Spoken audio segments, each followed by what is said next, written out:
Hello good morning viewers. வாங்க இன்றைக்கி நம்ம எம்வி விலாக்ஸ் ஆஃப் மலர்விழி சேனலை பார்க்க போகிறது. ஒரு அமாவாசை சமையல் செஞ்சுருக்கோங்க இன்றைக்கி சாமி கும்பிட்றதுக்கு. அதில் ஒரு டிஷ் வந்து நம்ம கோதுமை பாயாசம் செஞ்சுருக்கேங்க. இந்த கோதுமை பாயாசம் செஞ்சதை தான் உங்கள் கூட ஷேர் பண்ணிக்கலாமேன்னு இன்றைக்கி வீடியோ எடுத்தேங்க. பாருங்கள், அதுக்கு தேவையான பொருள் என்னென்னு பாருங்கள். முந்திரி பருப்பு, திராட்சை எடுத்து வச்சுருக்கேங்க. நல்லா முதல் பால் தேங்காய் பால் ஒரு கிண்ணம் எடுத்து வச்சுருக்கேன். 1 டம்ளர் நாட்டு சக்கரை, 1 டம்ளர் சாப்பாட்டு கோதுமைங்க, நெய் ஒரு 4 ஸ்பூனுங்க. பாருங்கள், ஒரு குக்கரை வச்சு இந்த சாப்பாட்டு கோதுமை சம்பா கோதுமைங்க, சம்பா கோதுமை குருணை தான் அது. 1 டம்ளர் எடுத்து குக்கரில் போட்டு 4 டம்ளர் தண்ணி ஊற்றி குக்கரை வச்சு ஒரு 10 விசில் விட்டுடுங்க. 10 விசில் விட்டு எடுத்திங்கன்னா நல்லா இப்படி பூக்க வெந்திருக்குங்க, நல்லா சாஃப்டாக இருக்குங்க. இந்த அளவு வெந்து வந்துச்சு இல்லைங்களா? இப்போ ப்ரெஷர் ரிலீஸ் ஆனதான் நம்ம ஓப்பன் பண்ணி அப்படியே கலக்கி விட்டுட்டு இந்த 1 டம்ளர் சர்க்கரை எடுத்து வச்சுருந்தோம்னா நாட்டு சர்க்கரை, அதை போட்டு நல்லா கிளறி விடுங்க. கிளறி விட்டுட்டு அடுப்பை பற்ற வச்சுட்டு மீடியம் ஃப்ளேமில் வச்சு செய்யுங்க. கிளறி விடுங்க. இது வந்து எங்களுக்கு வந்து ஹாஃப் சுகர் தாங்க, நாங்கள் அரை சக்கரை தான் சேர்த்துக்குவோம். நீங்கள் நிறைய வேணுன்னா இன்னும் நீங்கள் ஒரு அரை டம்ளர் நாட்டு சக்கரை சேர்த்துக்கிங்க, அப்போ இன்னும் ஸ்வீட் அதிகமாக இருக்கும். சரிங்களா? இது மீடியம் ஃப்ளேமில் வச்சு அங்கே கலந்துக்கிட்டே இருக்கையில் இந்த பக்கம் நம்ம ஒரு கிண்ணத்தில் வந்து ஒரு 4 ஸ்பூன் நெய்யை விட்டு முந்திரி பருப்பு திராட்சையை போட்டு வதக்கணுங்க.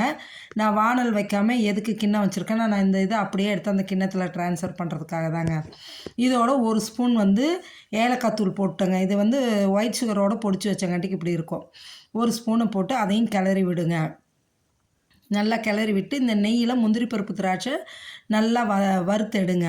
நல்லா வறுத்து நல்லா கோல்டன் ப்ரௌன் வந்ததுமே நம்ம என்ன பண்ணலான்னா, அந்த நாட்டு சர்க்கரையோட மீடியம் ஃப்ளேமில் இருக்குது பாருங்கள், அதை எடுத்து இதில் ட்ரான்ஸ்ஃபர் பண்ணிடலாங்க. அப்படியே எடுத்து ஊற்றிடலாம். ஊற்றி நல்லா கிளறுங்க. மீடியம் ஃப்ளேமில் வச்சு கிளறுங்க, அடி பிடிச்சிடக்கூடாது. அந்த கோதுமையும் நாட்டு சர்க்கரையும் போட்டிருக்கிறது. சரிங்களா? கெட்டியாக இருக்குதுன்னு நினைப்பீங்க, கிடையாதுங்க. நம்மளோட அந்த பாயச கன்சிஸ்டன்சி கரெக்டாக வரும் பாருங்கள். அவ்வளோ சூப்பரான பாயசம் இதுங்க. நீங்கள் வந்து எப்பொழுதும் நம்ம ஜவ்வரிசி பாயசம், சேமியா பாயசம் தான் செய்வோம், பாசிப்பருப்பு பாயசம் செய்வோம். பாருங்கள், இப்போ எடுத்து அப்படியே இதில் ஊற்றிடுங்க. ஊற்றிட்டு நல்லா கிளறி விடுங்க. சூப்பராக இருக்குங்க. அப்படியே எடுத்து சாப்பிடும்போது அவ்வளோ நல்லா டேஸ்ட்டாக இருக்குங்க இந்த சாப்பாட்டு கோதுமை. இப்போ இந்த தேங்காய் பால் எடுத்து ஒரு கிண்ணம் முதல் பால் தேங்காய் பால் வச்சுருந்தோம் பாருங்க, அதை அப்படியே எடுத்து இதில் ஊற்றிடுங்க. அவ்வளோதாங்க. ஈஸியாக சிம்பிளாக செய்யக்கூடிய டேஸ்டியான அட் த சேம் டைம் ஹெல்த்தியான ஒரு கோதுமை பாயாசங்க. சூப்பராக இருக்கும். நீங்களும் செஞ்சு பாருங்கள். சம்பா கோதுமையில் தான் நான் செஞ்சுருக்கேங்க. சம்பா கோதுமை குருணை அதை வாங்கி இதேமாரி நீங்கள் செஞ்சு சாப்பிட்டு பார்த்துட்டு சொல்லுங்கள். பாசிப்பருப்பு பாயாசம், ஜவ்வரிசி பாயாசம், அவல் பாயாசம், இந்தமாரி ஒவ்வொன்றா செய்கிறது. நம்ம இந்தமாரி ஒரு கோதுமை பாயாசம் செஞ்சு சாப்பிட்டு பார்த்துட்டு எப்படி இருக்குன்னு நம்ம கமெண்ட் செக்ஷனில் எனக்கு சொல்லுங்கள். சரிங்களா? சூப்பரான பாயாசம். இந்த கோதுமை பாயாசம் தான் இன்றைக்கி நான் அமாவாசைக்கு சாமி கும்பிட்றதுக்காக செஞ்சேங்க.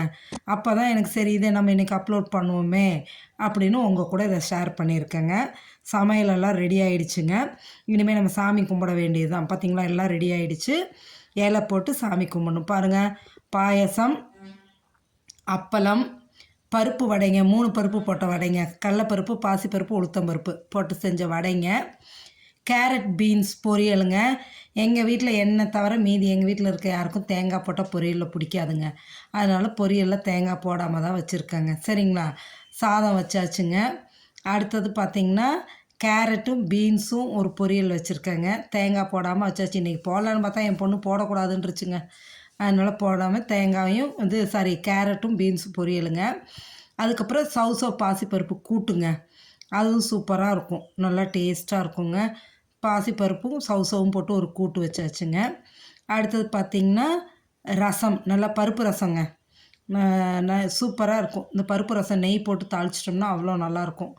பருப்பு ரசங்க, தயிருங்க. இதோட சாம்பார் பார்த்திங்கன்னா முள்ளங்கி சாம்பாருங்க. இன்றைக்கி நான் முள்ளங்கி சாம்பார் தான் வச்சுருக்கேங்க சாப்பாட்டுக்கு. அவ்வளோ சூப்பரான சமையல் இன்றைக்கி ரெடி. வாங்க எல்லோரும் சாப்பிட்லாம். சாமி கும்பிட்டுட்டு நம்ம சாப்பிட வேண்டியது தாங்க. நீங்களும் இந்தமாரி சாமி கும்பிட்டு சாப்பிடுங்க. அதே சமயம் இந்த பாயசம் செஞ்சு பார்த்துட்டு சாப்பிட்டுட்டு எப்படி இருக்குன்னு எனக்கு கமெண்ட் செக்ஷனில் மறக்காமல் சொல்லுங்கள். உங்கள் ஃப்ரெண்ட்ஸ் அண்ட் ரிலேட்டிவ்ஸ்க்கு ஷேர் பண்ணுங்கள், சப்ஸ்கிரைப் பண்ணுங்கள். Okay, thank you.